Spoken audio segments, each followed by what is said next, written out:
Remember celebrating Christmas as a kid? Trees with gobs of tinsel and big, bright lights, or more daring decor in shiny silver. It's time to rewind the holiday highlights, the ornaments, the caroling, and the first time you whispered a wish in Santa's ear. We unwrap the festive favorites of yesterday, ahead on Hey, Remember Christmas.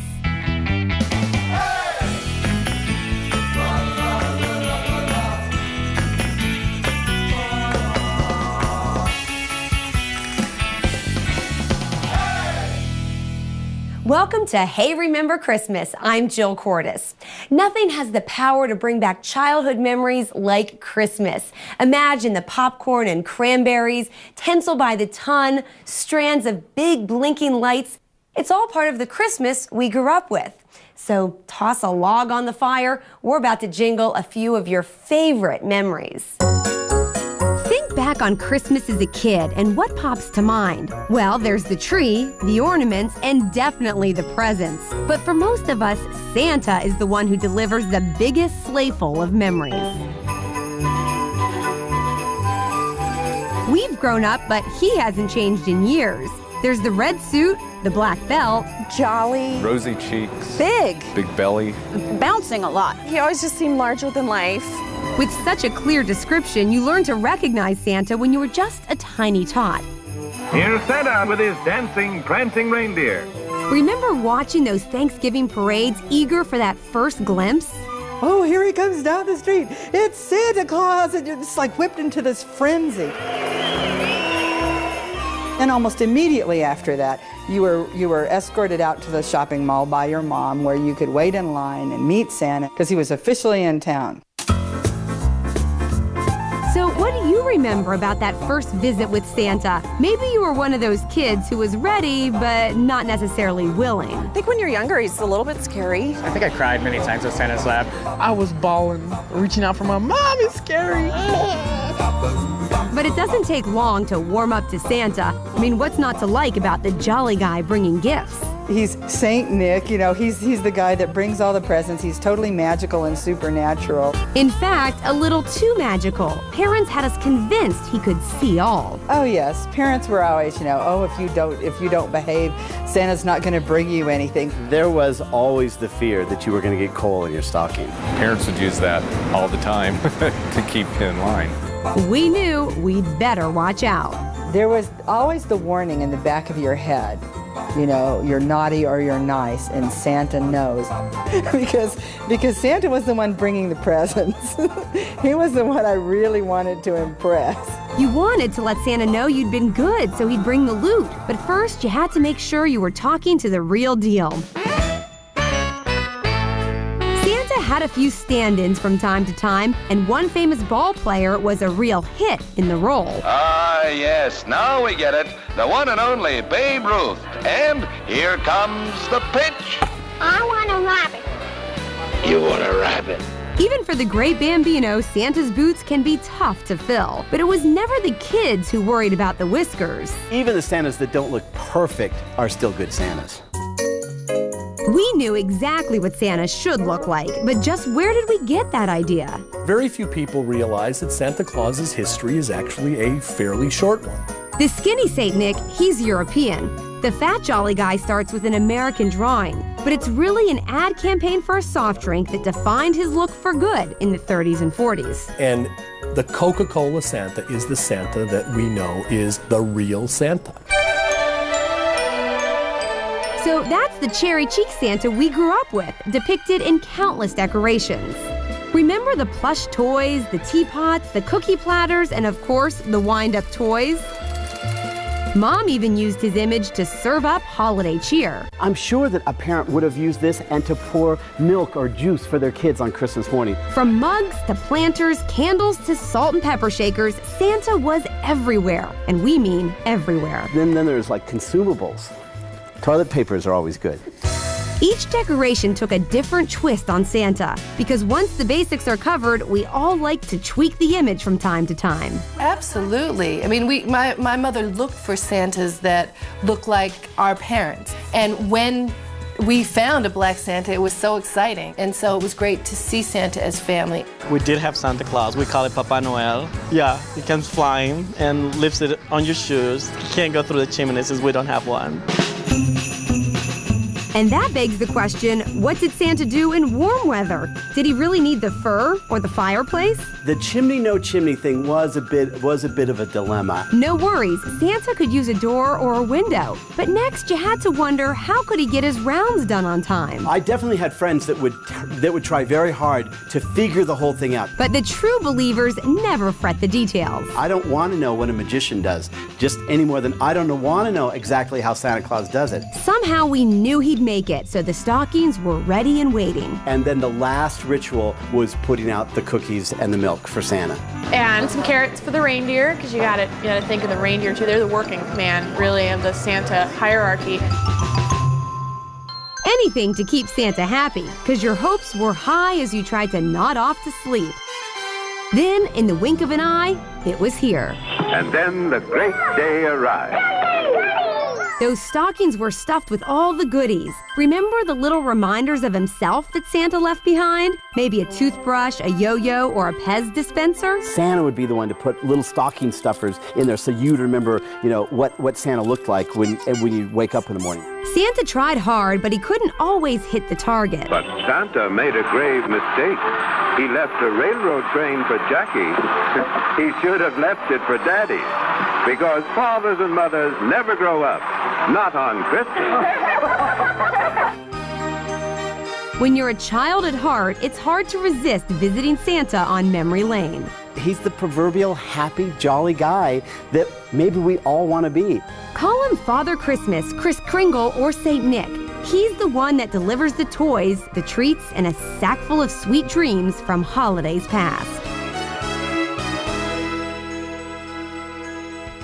Speaking of Santa memories, did you know that Rudolph the Red-Nosed Reindeer didn't exist until 1939? He was introduced as part of a Montgomery Ward sales promotion. The song came out 10 years later, in 1949. Just ahead, choosing the family Christmas tree. You could go fresh cut or fake in a shimmery vision of mod. And don't forget the fake snow, trees, tinsel, and all the trimming. Ahead on Hey, Remember Christmas.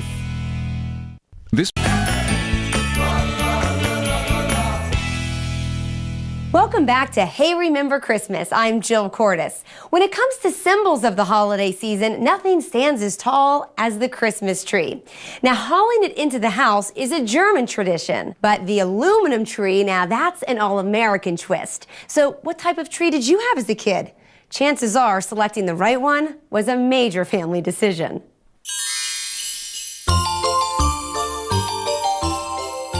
From ceiling height to tabletop, fresh cut to fake, simple to all decked out, our Christmas tree choices were endless, and everyone had a preference. In many lands, the Christmas celebration revolves around the decorated tree. And what a decision to make the right choice. What is the right choice? It depends on the family. Big, had to be at least 8 feet, meaning taller than we were. We have to get the Douglas fir. At some phase, we had an aluminum tree. I actually don't remember when we had a live tree. I loved it. I still love it. It has to be the perfect tree. So how far would your family go in that quest for perfection? Well, of course, we started by going out and cutting it in the woods. That trek through the woods was a little too much adventure for others. I don't know. In my world, everything was acquired through shopping. And here it is in the store at last. What a long journey this tree has had. Even if you left all the hard work to the pros, just finding the right tree could be a chilling experience. You know, I want to say, oh, I remember the wonderful memories of going out to pick out the tree. I was always miserable because it was always cold, and sometimes it would be snowing and you'd be all bundled up. And I remember after a while just thinking, just get a tree, any tree, I don't care, I don't care. In warmer climates, you might have warmer memories, But north or south, you still had to struggle to make the right choice. Used to spend a lot of time. No, this one's not right. It's too thin here. You got to watch out for the bald spot. The tree was always lopsided and threatening to fall over. But no matter how it looked or where you got it, getting your tree home was always a stumper. My pops would go out to the grocery store, parking lot, pick us out one, we'd tie it to the top of the thing. We'd always tie it wrong, so he'd wait for us to walk away and then he'd retie it, But the journey wasn't over once the tree arrived in the living room. Now you could add the icing, giving the tree a frosty look. Remember when we were blown away by flocking? It was essentially snow from a spray can. Now a fascinating man-made snowstorm is blown at the tree. Oh, flocking was the best. You're bringing the outdoors inside, so what better way to do it than with flocking? That blast of artificial Arctic may be an art best left to the professionals. One year I decided I was going to flock my own tree. Never thought to take it outside, so took it in the house. There was flocking on the trees, on the couch, on the carpet, on the dog, on me, but it was fun. It was snow to me, baby. Artificial snow was a flurry of fun, so why not fake the whole tree? A new kind of faux fur let us assemble the tree without ever venturing into the great outdoors. Just set it up, spend your time with your kids, having a hot toddy and, chilling out, rather than schlepping a tree out of the woods.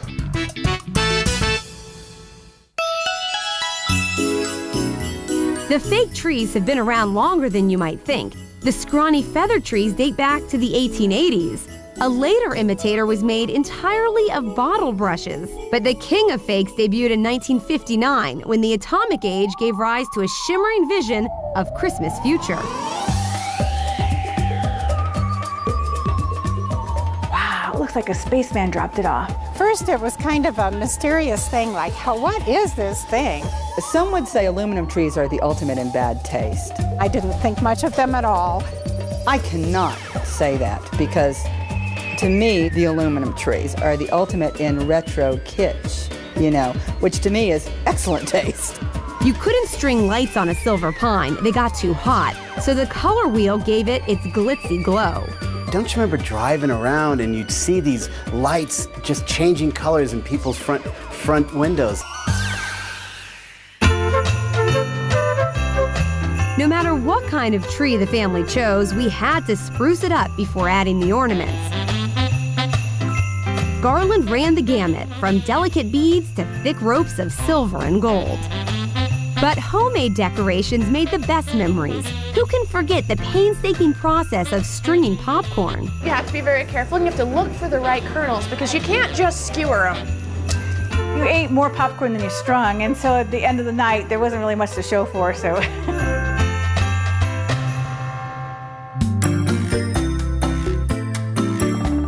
The only thing that looks more retro is tinsel. The real heavy lead stuff was the crown jewel of the mid-century tree. It reflected our flashy fascination with Christmas tree fashion. I was always into anything shiny, so the more the better. Oh, so much tinsel that you can hardly see the tree, yeah. Some parents insisted that the placement be precise. A lot of people like to place it perfectly. A little bit on the inside, a little bit on the outside. I like to throw it as hard as I can. It was all a matter of taste, both the trimmings and the tree. And in the end, once they were chopped, assembled, dressed up, and decked out, our Christmas trees issued a sparkling invitation to dream about what might eventually appear beneath their branches. The tree was just magic. That's when the magic started. It may seem like Americans have always had Christmas trees, but they took a while to catch on. Franklin Pierce was the first president to have a Christmas tree in the White House, and that was back in 1856. Coming up, think back to the ornaments you had on the tree. Each one is a dangling memory. This is my favorite ornament from my childhood, this little bell. Reflecting the past, holiday style. Next on Hey, Remember Christmas.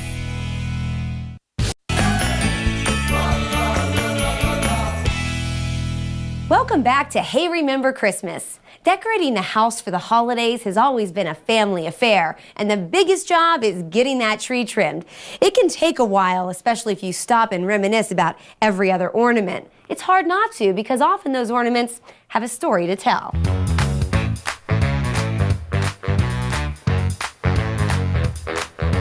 Here's the last one. Where should we put it? Here, let me put it on. Hauling out the ornaments each year gets us acquainted with the merry ghosts of Christmas past. Every time you'd bring up all these things, it was like a new present every year. And you'd forgotten, and it was a big, oh, do you remember this? Do you remember that? As kids, we didn't take long to zero in on a favorite ornament. My wife's favorite is a little thing of Rudolph, you know, and the thing lights up on the nose, you know. High style or humble, eccentric or exquisite, each ornament had a story to tell. They're like little dough people with brown faces and ballerinas, all different kinds of imagery of people of color. We loved them all. Even the plain shiny baubles were a blast. Remember mugging in the mirror? We used to love this, going in and doing this. We would do this for for hours. But Mom seemed to like it best when we got crafty for Christmas. There was definitely a lot of my grade school projects on the tree. You know, macaroni with, gold glitter. Now, if you want to recall store-bought ornaments, just check out this couple's collection. Lissa Bryan Smith and her husband Dick have thousands. And somewhere in these boxes, you're sure to find an ornament you remember from growing up. They're all divided into types and time periods. Boxes of Dresden ornaments, cotton batting ornaments, figural ornaments, and Dick's family ornaments are separate. Maybe Grandma had these soft cotton ornaments from the 20s. But we're more likely to remember the silver-lined figures that came in every shape imaginable, from Santa Claus to kitty cats. The glass figurals, what we call the silvered ornaments, they're really beautiful. They are very realistic. The molds are amazing that they're blown into. Pine cones and hearts were always big sellers, but let's be honest, most kids are going to cling to the memory of the big guy in red. Santa Claus is #1. Those ornaments, the shapes, the figures, cost more money. So people frequently only had one or two. And if they were only going to have one, they had a Santa Claus. And you could never get enough of Santa. Every year there was a new version to buy. In the 50s, you might have had a Santa in wax. There aren't that many around today because when they get too hot, they melt. Unfortunately, most people kept their Christmas decorations in their attics. You know how hot that gets?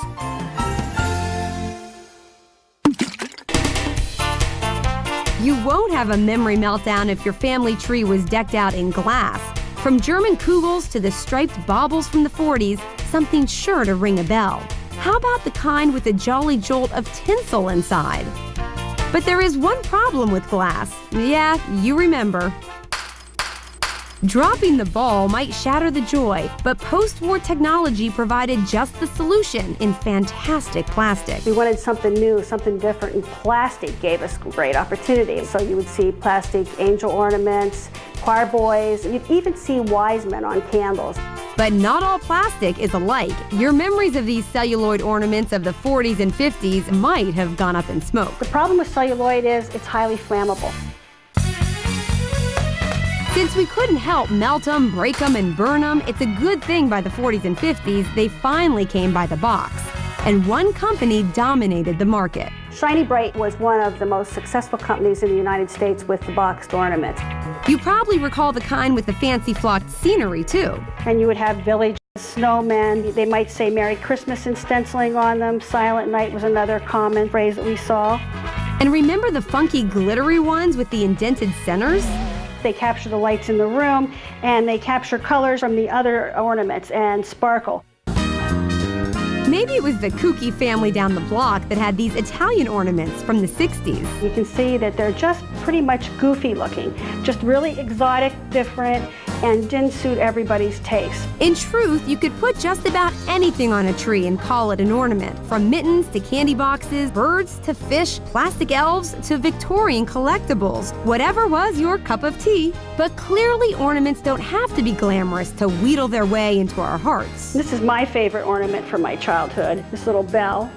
And I received her as a present from my music teacher, my piano teacher, Mrs. Stover, when I was 5 years old. Few of us have as many ornaments as Lissa and Dick, but we all have a treasure trove of memories dangling on the tree, and each one deserves that perfect place of honor. I probably take too long to do it because I'm always looking for that perfect spot. Right there. All righty. Of course, the right spot for the right ornament is always in the eye of the beholder. Still ahead, we're flipping the switch to bring back the bright lights from holidays past. Remember those great big bulbs? They were hot! All the dazzling memories come bubbling back ahead on Hey Remember Christmas.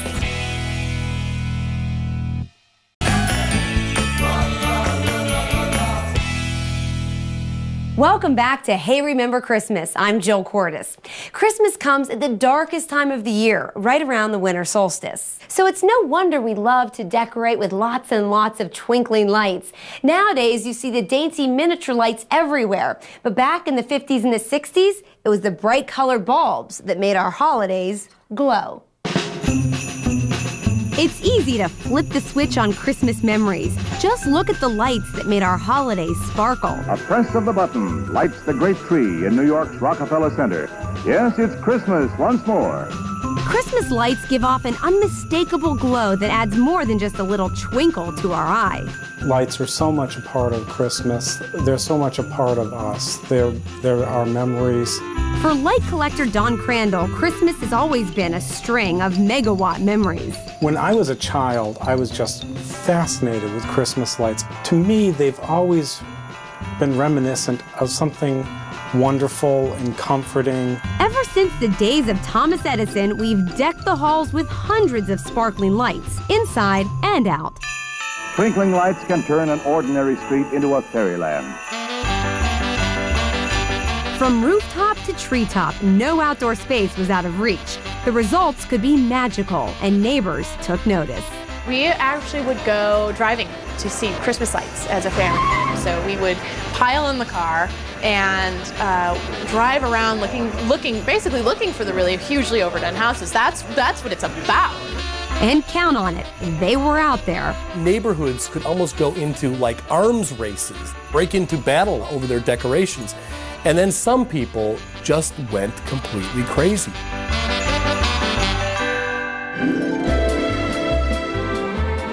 Whether you were stringing lights outside or in, first you had to deal with a tangled mess. We put them in there neatly organized, but after jumbling and pushing the box around, they'd always get tangled with each other. So yeah, it would be kind of like pulling them all out and undoing the ball. Once the lights were untangled, it was smooth stringing, or so we thought. Remember what used to happen when one little light stopped glowing? When one burned out, they all burned out, and you had to find out which one was the one that burned out. Hunting for that burnt-out culprit was a hassle your folks wanted to avoid. Parents would never do that, but the kids would always be out there checking the light bulbs, changing every one. Oh yeah, that was always a good time. Those lights Dad struggled with changed dramatically over the years. Just a quick look at the vintage boxes brings back memories. Oh, I wish we could turn the clock back and go to old graphics again. It instantly dates the product, and it gives you a glimpse into life as it was back then. No doubt the bulbs spark a few memories too. One of the oldest things is to have the figural lamps. The figural bulbs came in lots of shapes, and after the bulb burned out, they could enjoy a second life as an ornament. A more common sight from the 20s to the 60s were strands of colored lights with the nice big fat bulbs. I prefer the bigger ones. They remind me of my childhood. That's what I saw when I was a kid. To me, that said Christmas. They were big, but it was never one size fits all. You had the smallest one, which was the C6, and then you had the C7, and then for decorating outside, you had the C9 bulb. And it was dangerous to get too drawn in by any of those big, bright lights. They were hot! You know, the red ones especially, they were humongous. Then you couldn't touch the tree because it was so hot. The big bulbs were a hot commodity, and you'd find plenty in red, green, and blue. But did your tree ever glow pretty in pink? If you were doing a retro 50s Christmas, this would be just the thing. Elvis might have had this. Viva Lost Christmas or something. Maybe your tree was lit up with some other wild lights. By the 1950s, you could get stars, snowballs, even a whirly glow that came with its own spinning top.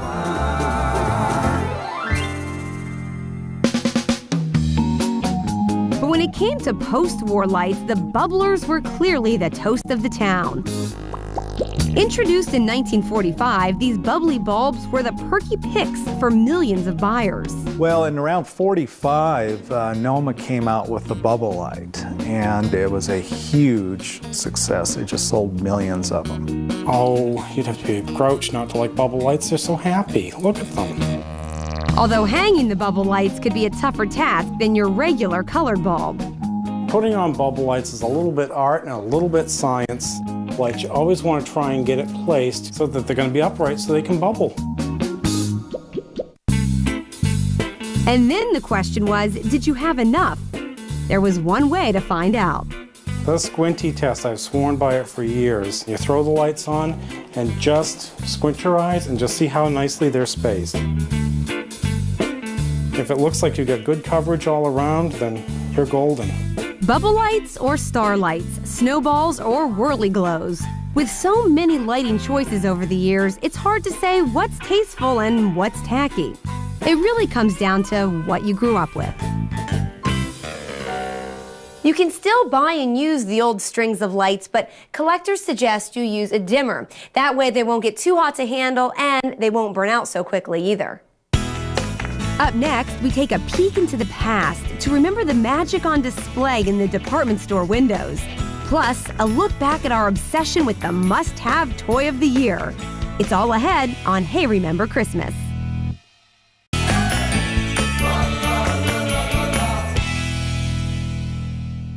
Welcome back, I'm Jill Cordes. If Christmas is the season of giving, it's also the season of shopping. Remember making that wish list as a kid? Parents could get thrown into a frenzy trying to buy that must-have toy of the season. Well, the hunt was half the fun, especially when downtown shopping was a family affair.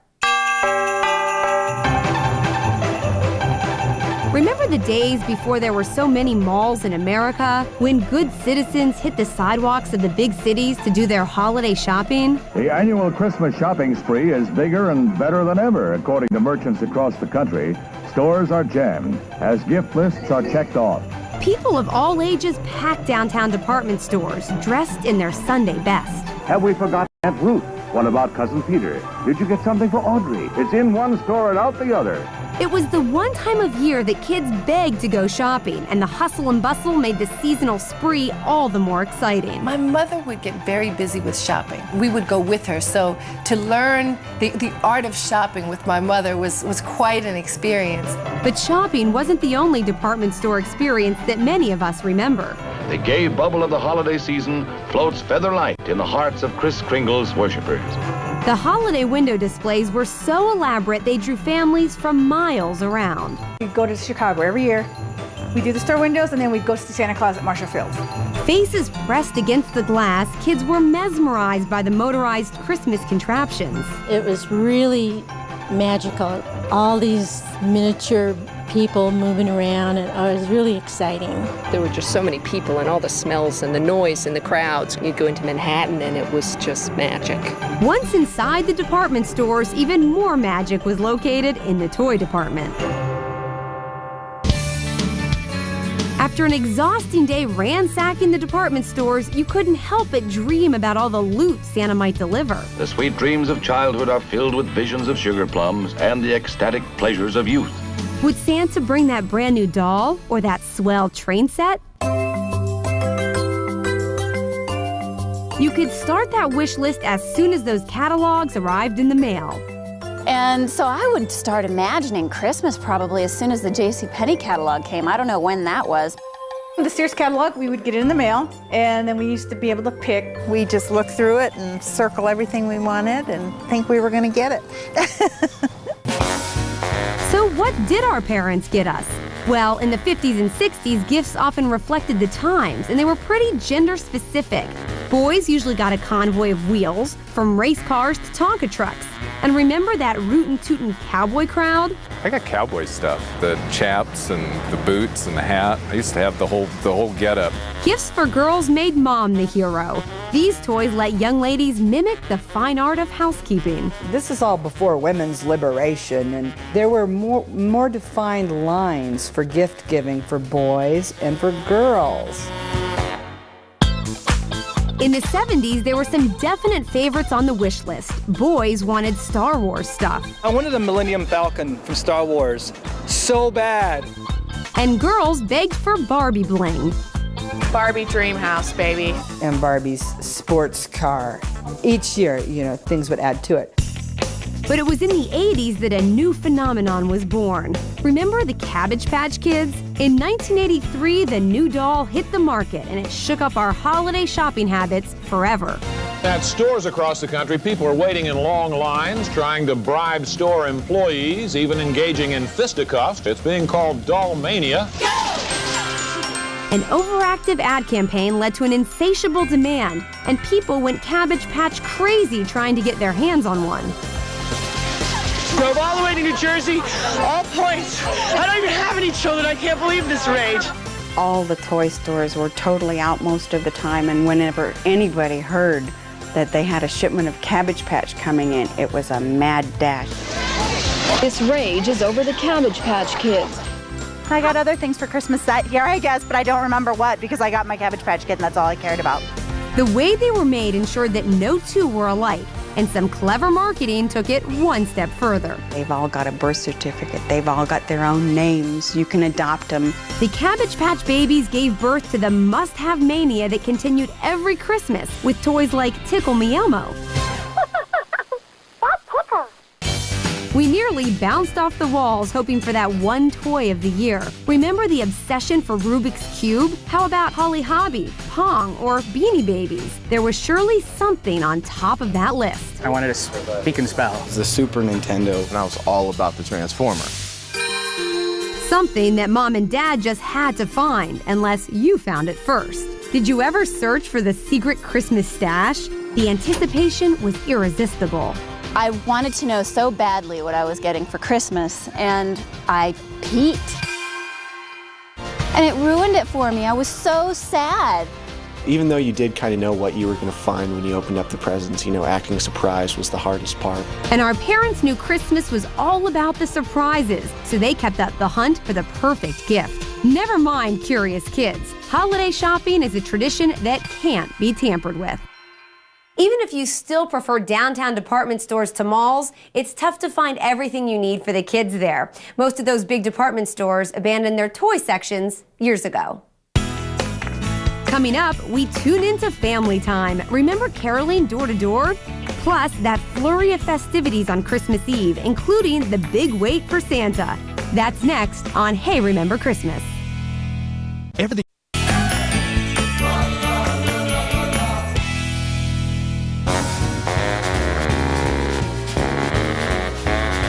The big build-up to Christmas Eve always brought a flurry of bright lights and sparkling decor. But what do we remember most? Usually, it's the family time. I think that Christmas is a time when families come together, and that's what makes it so special. We'd savor the season together, baking cookies, decorating the tree, or taking in a major holiday event on the town. The holiday season is ushered in with everyone in a jovial mood.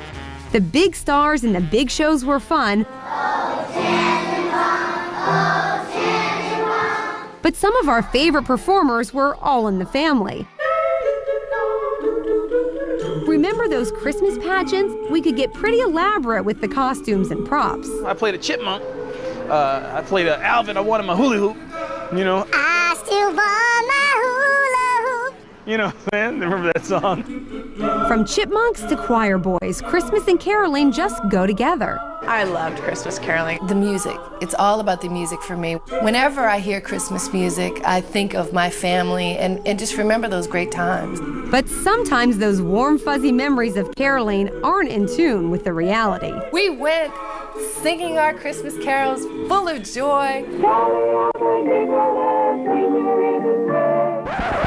And these old people were looking at us like, honey, you cannot sing. Not everyone was quite so blunt. We started singing and, well, then they just walked away. Okay, time to take a hint and turn on the record player or flip on the TV. The Christmas programs on TV were a huge part of the Christmas build-up. Lucy, the Bradys, every sitcom had a Christmas special, and that allowed us a little festive family time in front of the tube.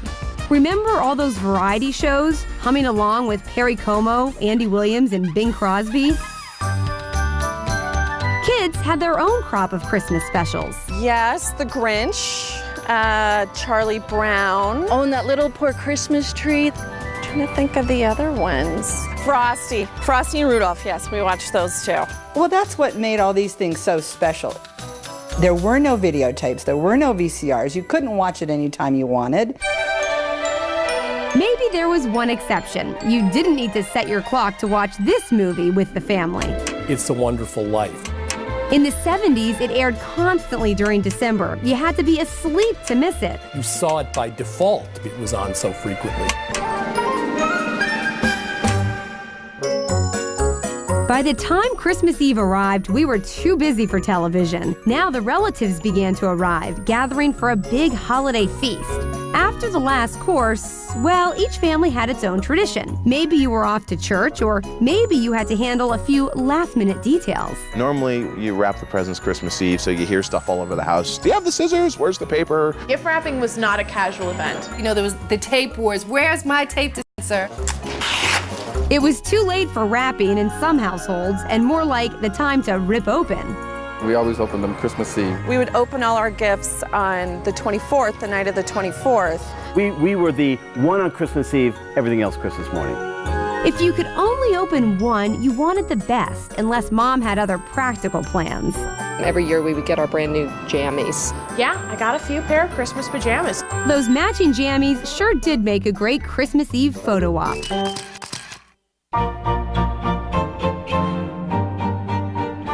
Then, as it came time for bed, we had to make sure our stockings were hung by the chimney with care. Everybody had their own color. But I was the youngest, you know, so I got the biggest stocking. A friend of the family made all of our stockings. My grandma made it, and I still have that stocking. That's the one we hang up over our fireplace. We were so psyched about Santa, we could only try and wind down. We would read the night before Christmas, and we would read another, Christmas story, and then we'd go to sleep. Well, easier said than done. Who doesn't recall the almost painful anticipation of the night before Christmas, with its promise of new toys? Yeah, night before Christmas, the tradition we had was my mom would say, "Go to bed." I'd say no. Christmas Eve is one of the hardest nights to fall asleep for a kid because you're so listening. Was that reindeer hose on the roof? But then there's also this other part of you that knows that he can't come unless you fall asleep. I knew that Santa couldn't come till I fell asleep, so I tried really hard. It's a dilemma, only solved when pure fatigue takes over. And we would fall asleep, with one ear listening. Finally, Santa could come. Maybe you never did get much sleep, but you sure didn't need an alarm clock to get up bright and early on Christmas morning. Still ahead, we tear off the bows and rip through the highlights of the big day itself. As soon as I saw some kind of light, I go wake everybody up. Let's go! How early did you force your parents out of bed? A rollicking retro holiday, next on Hey Remember Christmas.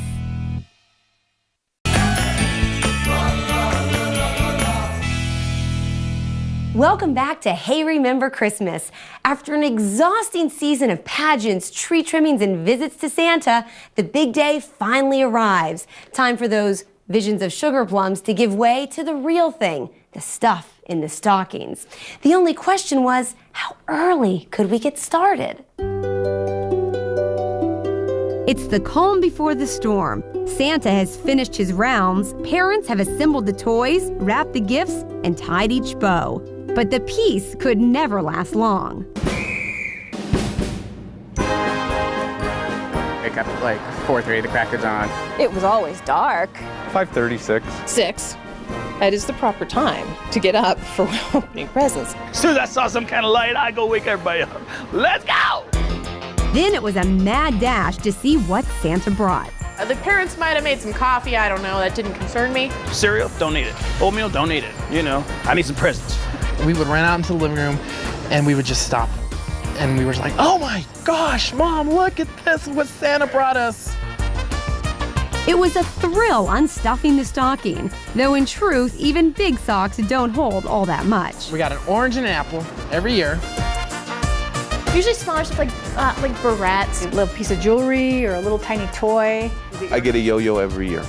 Oh my goodness, it wasn't cold. Balls and jacks and crayons. In some families, Santa didn't stop with the kids. Parents have the stockings. The pets have to have a stocking. Everyone in the household must have a stocking. For grown-ups, maybe just a little munch, while kids got a bunch.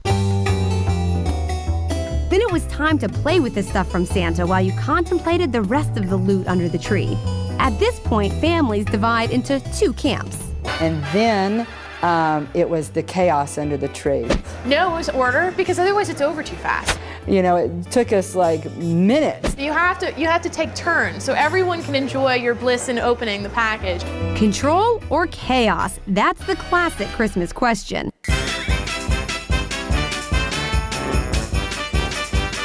Either way, you got to the goods. The bikes, the games, the race cars, and of course the dolls all gave kids a thrill. But predicting a favorite is almost impossible. One of the favorite gifts that we had is what we call the plunder box.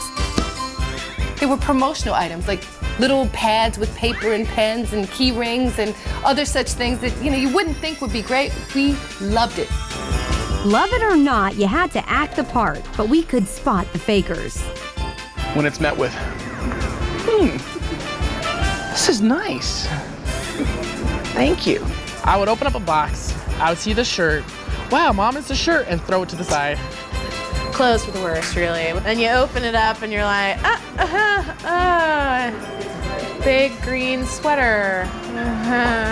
Clothes for Christmas. I don't think my parents dared do that. Maybe the best gifts were the ones that kept kids busy on Christmas Day, like building sets and ride-on toys. We got tons of stuff, but as kids, is it ever enough? Then you did the collective, is that all? Parents could only take a breath before getting tied up translating assembly instructions. And part A is not to be found. Of course, the whole thing will not go together without part A. And let's hope you didn't forget the batteries. Getting a toy on Christmas that was a battery-operated toy that Santa had forgotten to put the batteries into, it was the ultimate in frustration. Well, there was always something else to do. If there was snow outside, skis or a sled were always a good bet. In Hawaii, though, a surfboard was better. Christmas in Hawaii, no snow, lots of surf, wintertime swell, that's my favorite.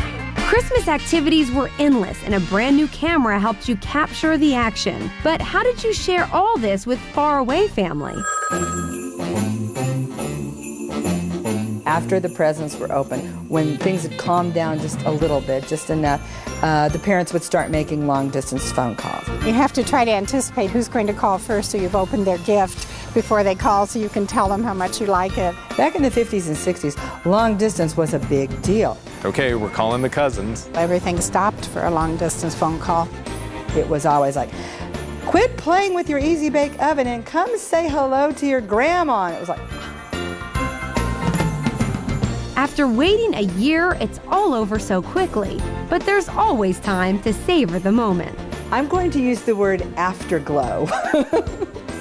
You know, when the presents are all finally open and you're sitting there in this sea of toys and paper and bows, and it's just like this feeling of just extreme contentment.